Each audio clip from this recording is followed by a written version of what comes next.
Mirror traffic, trike 6340 turns base 17 for touch and go, and we'll be taking off for a engine failure after takeoff practice, turning back to 35. Mirror. We're in the river. We've got nowhere to go. We've got houses. We've got nothing.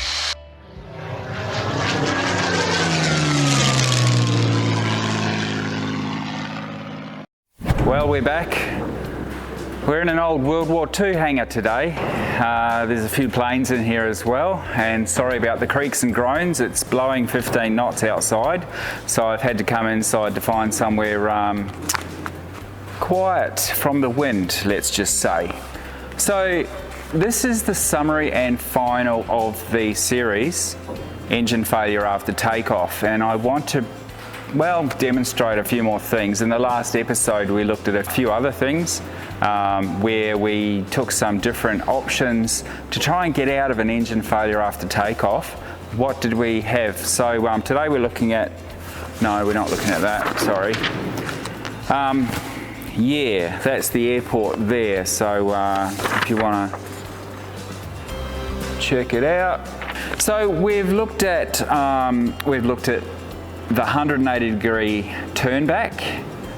We've also looked at doing the 180 degree turn back with an offset to the right, which means the 180 degrees isn't as much as, well, the 180 technically could be 270 to 290 degrees of turning, as you've seen. We've looked at 360 degrees. We will also be looking at landing straight ahead. Landing straight ahead into the river. Now here, there's a river off the end of the runway. No thanks. And I'll show you why shortly. And we've also practiced, demonstrated landing on a different runway. One that's not parallel, or even if it was in the direction we're turning, we're only doing a 180 turn, not the 270 degree turn. Okay, we're final, 17. Now the plan this time is we want to take off from the intersection of the runway and see where we end up on a 500-foot turn back 180. How much runway do we use up? I'll even use the right-hand side of the runway technique as well. Now the reason for starting here is I need to have room when I return back to the runway to see where I'm going to stop the aircraft on the runway after turning back.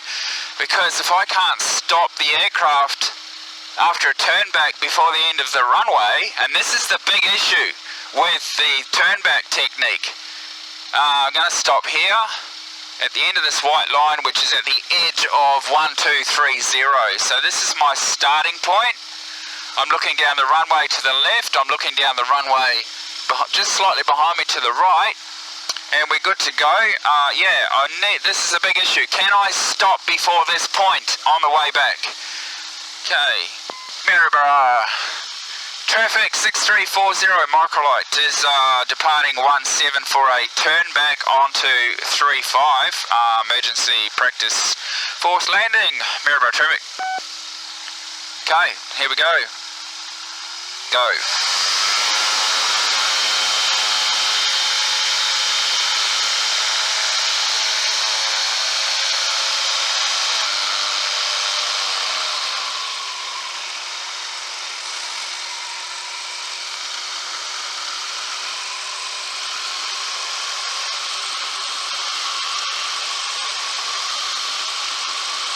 So I might have screwed that up a little bit.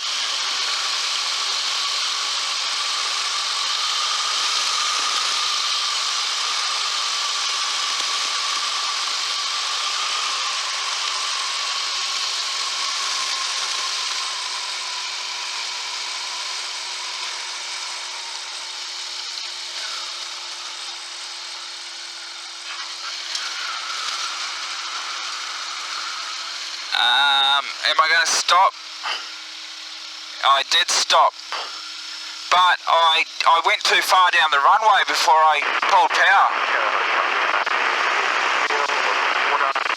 We'll do it again. There's 500 feet.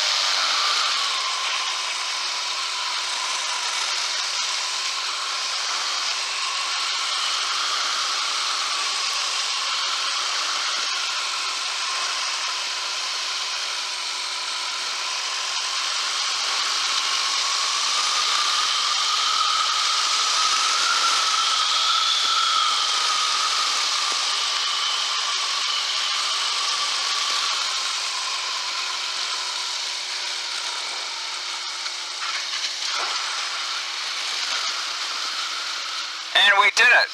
So we stopped before the other side of the runway. Nice. So, the impossible turn.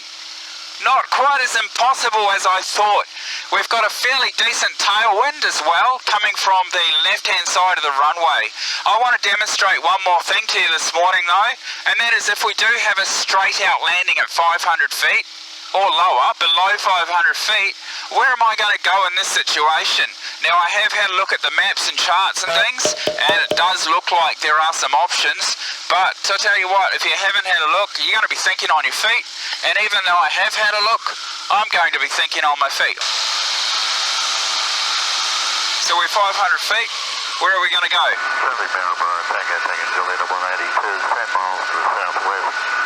Where are we going to go? In the river? Cactus 1529, turn right 280, you can land runway 1 at Teterboro. We can't do it. Okay, which runway would you like at Teterboro? We're going to be in the Hudson. We're in the river. We've got nowhere to go. We've got houses. We've got nothing. So, what are your options there? Like, really? The river? Or you can turn back. Let's try that. Let's try turning back at 500 feet to the other runway. So this time what we want to do, as I said, is try and return to the other runway, and I think that will do it for this one. But let's see if we can get back to the other runway from 500 feet. Now the other runway means that I'm going to have a tailwind, because we've got a left-hand crosswind on takeoff in my current situation. Maryborough traffic, trike 6340, turns base 17, touch and go, Maryborough. Gonna have a tailwind on 30. This is looking ugly as... Let's get this thing down. Oh, we can hold it, we're not in a hurry. Maryborough traffic, trike 6340 is rolling 17 for left-hand departure with a forced landing on 30, Maryborough. Okay, there's 450, there's 500, and power off. Okay, watch the speed, don't waste it. Don't waste the altitude, that is. Okay, we're trying to get back to that runway in front of me.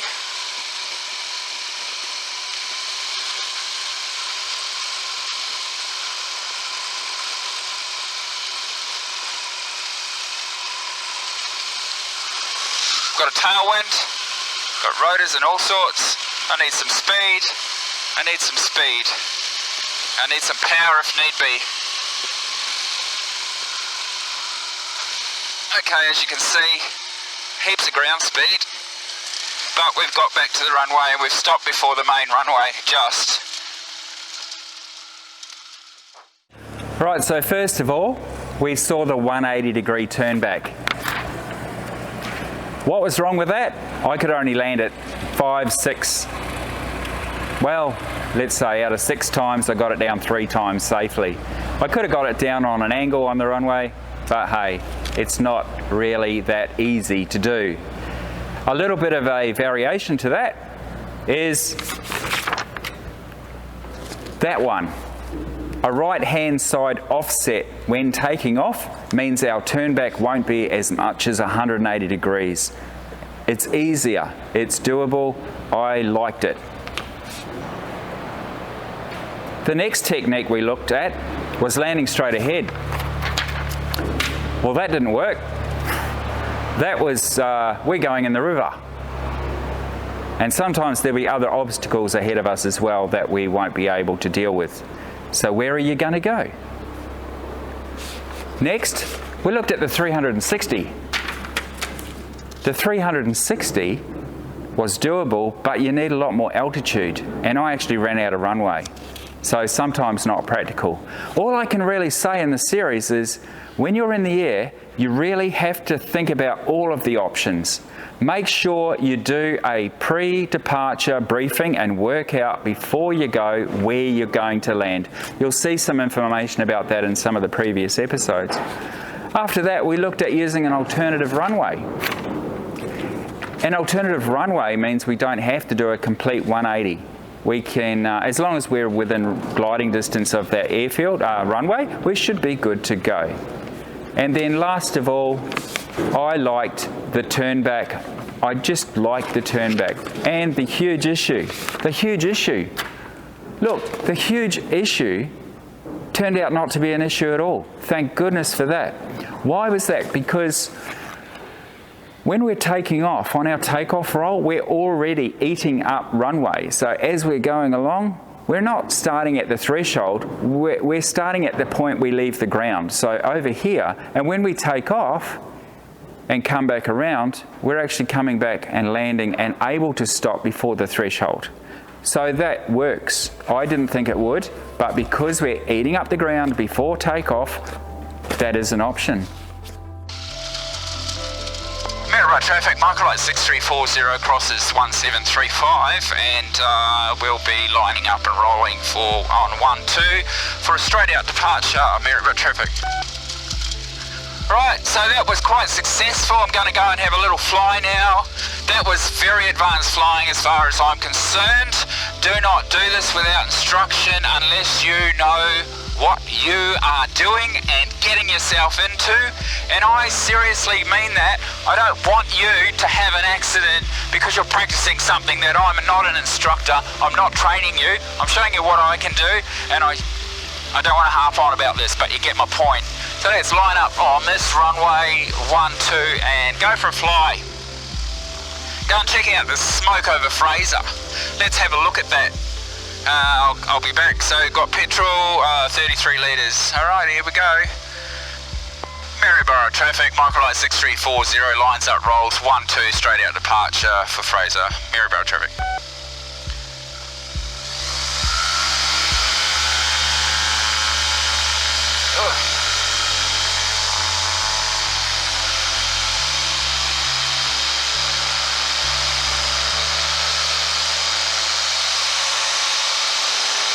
Go and see what these fires are doing on Fraser Island.